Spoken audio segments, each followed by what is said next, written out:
This video is brought to you by patreon.com/worsttake. Get access to exclusive live streams and Discord servers, on-screen shoutouts, and early access to some videos when you join now. Help make sure that we can continue to make content like this by supporting the Patreon. Links are in the description down below.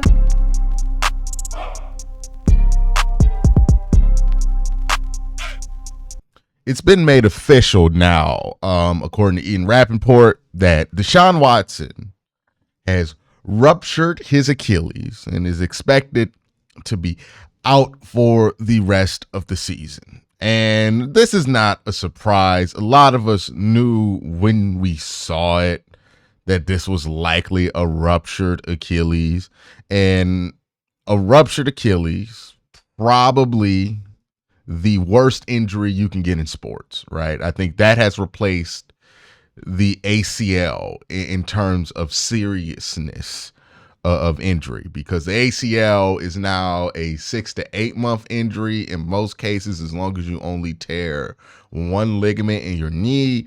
If you have multiple tears, then that becomes quite similar to an Achilles rupture in terms of timeline, sometimes even more severe, as we saw Nick Chubb more than a full calendar year to come back from an ACL injury.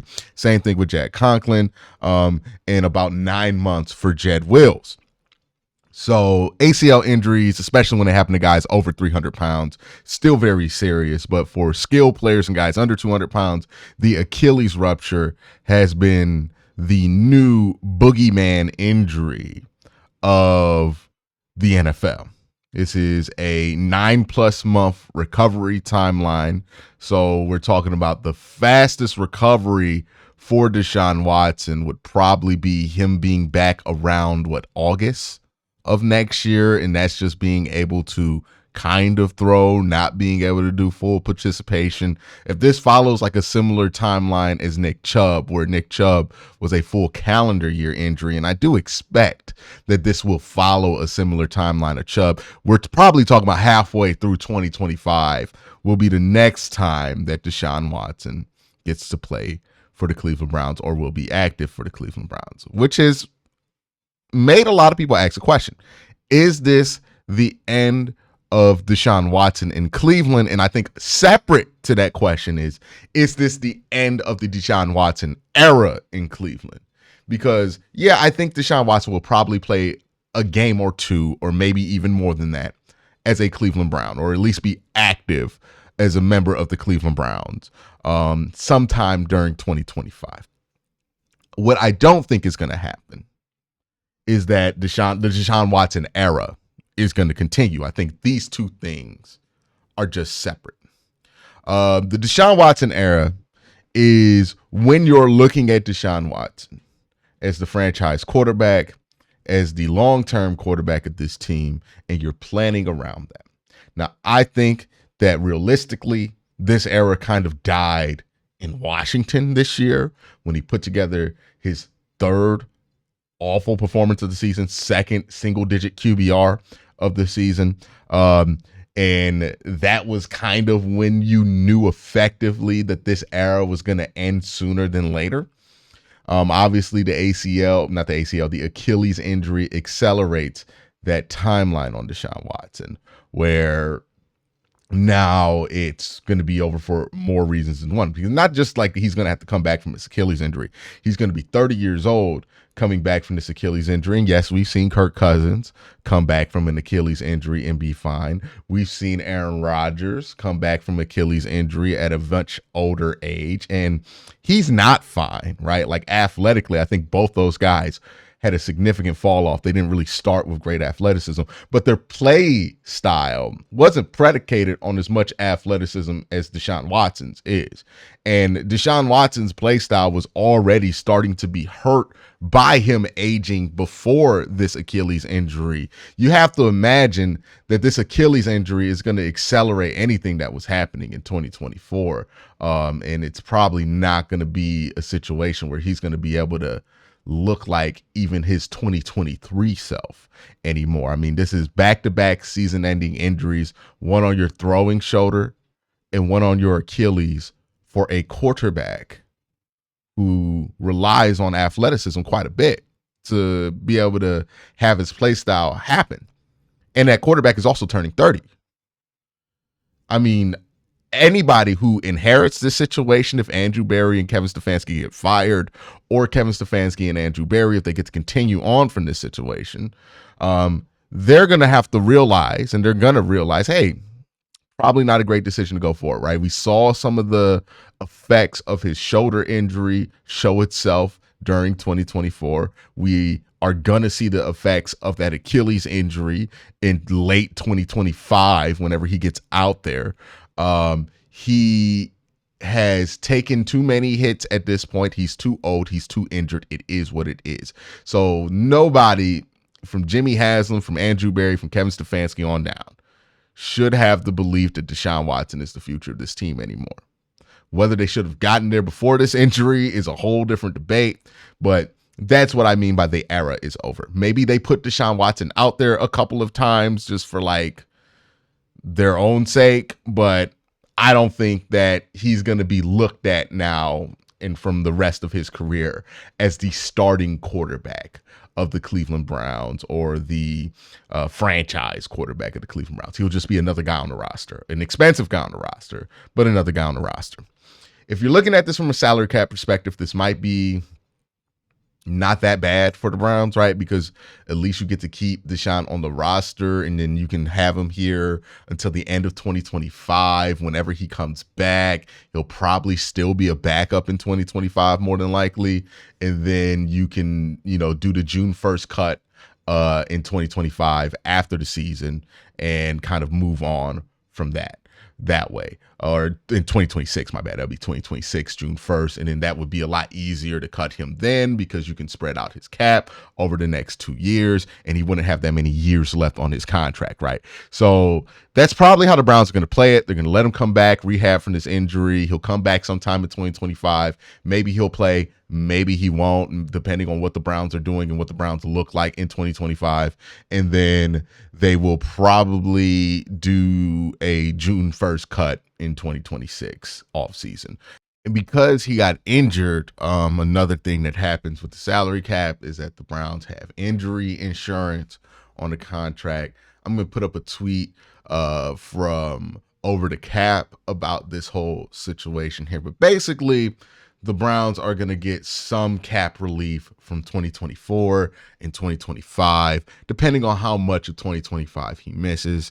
And again, I know some players have come back faster from this injury than others, but given how Deshaun Watson's play style is and the fact that he was recovering from an injury all offseason last year, I would anticipate that this is going to follow a similar timeline to what Nick Chubb's injury followed, which was more than a calendar year of recovery for an ACL injury. This Achilles rupture, probably going to be a similar timeline for Deshaun. So you're not just talking about him missing the rest of this season and that being insured, but probably a good chunk of next season as well. So what that means is that the cap hit's going to be lowered for 2024. It's going to be lowered for 2025. And then at the end of 2025, once you get into the 2026 offseason, post June 1st, you can cut Deshaun Watson by just eating the $72 million in dead cap, which would mean that you would eat the $72 million left on that contract in salary, but you wouldn't lose cap space, right? Any other year or any time before that, if you cut Deshaun Watson, you're not only eating the rest of his contract, but you're losing cap space for that year. If you cut him June 1st, 2026, you just kind of eat the cap space and then you're just done with the whole situation. So that is probably how this is going to go. There's a chance that they just keep him on the roster because it wouldn't really make much of a difference if he's on the roster or not in 2026 as a backup. I would imagine they would want to avoid the awkwardness that would be having the next quarterback and then having him think he's going to come back and play. And also the players thinking that Deshaun's going to get a chance to come back and be the starter again. It's just a whole mess of a situation that they would be smart to avoid. Now, again, we're talking about a team and a franchise that just put Deshaun Watson out there in one of the most hostile environments that we could see coming in recent memory for the Cleveland Browns. So who knows if they're going to be smart enough to avoid this, but most people would be smart enough to want to avoid that even if it's going to be like effectively the same thing on the cap, if you could just keep him on the roster. It's just not a real option anymore. Once you make the decision to move on from the Watson era, you're going to have to make a decision soon after that to move on from Deshaun Watson being on your roster, just because that's how it goes after the 2025 season. So that's kind of where I'm thinking this is going to go with Deshaun Watson. So that means that the Watson era is over. What does that mean for the Cleveland Browns? Well, it means that they got to start looking for their next guy, right? I have a film breakdown coming out later today about Dorian Thompson-Robinson, and I have some significant concerns about Dorian Thompson-Robinson. When I look at this draft class in 2025, I see players who have some talent, but every single one of those talented players, from Cam Ward to Shedeur Sanders to Jalen Milroe to, yeah, that's about it for me, or any other talented quarterback that you want to throw into that conversation at this point, all have questions, serious questions about what that body of work in college looks like and how will that translate to the NFL. And then in Shedeur Sanders' case, like all the other stuff that comes with him being a Sanders family member, right? Like that's going to be something to think about, right? And I know people look at this as like, oh, Shedeur Sanders, this is going to be a big deal. But remember, these are the same conversations we have with any player with a notable family behind him, right? Like this is not just going to be exclusive to Shedeur. The same conversations we're going to have about Shedeur and Deion Sanders are the same conversations we're going to have next year about Arch Manning and the Manning family, right? So whenever a player has a legacy family, right, they have that kind of pull in NFL circles, that's going to be something to think about whenever you're drafting one of those legacy family members, right? So this is a Sanders family guy. This is Deion Sanders' kid. He's a quarterback. He's one of the most famous players in college football. The same thing's going to apply next year with Arch Manning, right? This is Arch Manning. This is a Manning family member, right? Like there's going to be that pull there. This is going to be a topic of conversation for the next 2 years with this team, and probably a conversation with Dylan Raiola in 2027 as well. So at the top of the draft, you're always going to have those conversations about what the family's going to think. That's just what this has turned into now. But I digress. The 2025 draft class does not have a single flawless prospect. There are prospects you may like. There are prospects you may not like. There are prospects who provide things that you like, but none of these prospects are knockdown dead Andrew Luck style franchise out the box quarterbacks that are obvious number one overall picks, right? That was the case for like Caleb Williams, even somebody like Trevor Lawrence, Joe Burrow. Like that's not in this draft class right now. So the question is, one, who's going to be making the decision for what quarterback the Browns draft in 2025? This is important. If you want to get rid of Andrew Berry and Kevin Stefanski, you have to do it after this season, right? Like if we're going to move on from the Watson era and you're going to say, hey, Kevin Stefanski and Andrew Berry failed the Watson era, so they got to go with the Watson era, right? Because that's it. We're done with the Watson era at this point. Then you got to cut them loose at the end of this, which is at the end of this season. Because what you do from now on will be what you're rebuilding from this Watson era. Now, if you stick with Kevin and you stick with Andrew after all of this, you have to stick with them through the next era, whatever that may be. What you cannot do is put Andrew Berry and Kevin Stefanski in a position where they draft a quarterback in the first round this year, and then you fire them after one season with that new quarterback that they draft. That is not what you can do. That's not a good idea. You're going to end up doing the same old shit. You got to just make the decision at the end of this season. Are you done with Andrew Berry and Kevin Stefanski, or are you not?